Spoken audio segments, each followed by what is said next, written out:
The Mode menu, accessed by pressing the Mode key, is one of the most important menus in the calculator. It determines how numbers are interpreted and displayed by the calculator, as well as how graphs are displayed.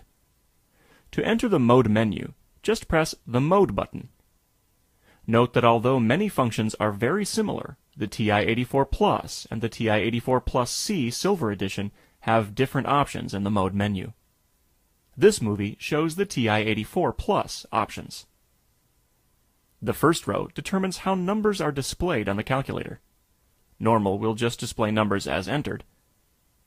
SCI will show numbers in scientific notation, and ENG will show numbers in engineering notation.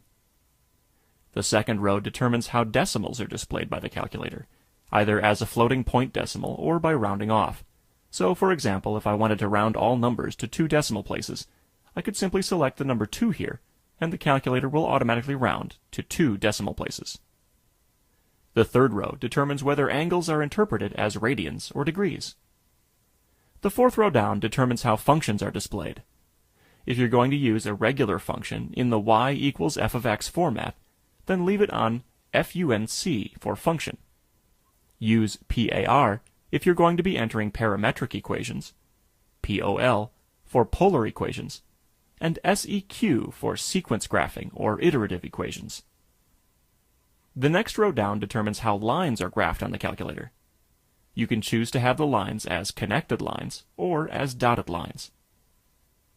The next row down determines how your graphs are plotted by your calculator. If you would like them to be plotted sequentially, in other words, one right after the other, then you can leave it on the sequential setting. If, however, you'd rather they be plotted simultaneously, you can choose simultaneous. The next row determines how complex numbers are displayed.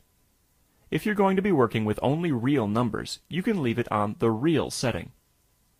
If you're going to be using complex numbers, in the A plus BI format, you can choose that setting. And finally, if you're going to be using complex numbers in the polar format, then you can choose the last setting. The next row determines what you see when you press the Graph button on the calculator. Full will show a full screen view of the graph. Horizontal will show a split screen view and will split the screen into 2 horizontal sections. One section shows the actual graph, and the other section shows the functions that were used to plot the graph. The GT, or Graph Table setting, is also a split screen setting. It splits the screen into 2 sections. The first section is the actual graph, and the second section is a table of data that was used to plot the graph. I'll press the down arrow key to go to the next page.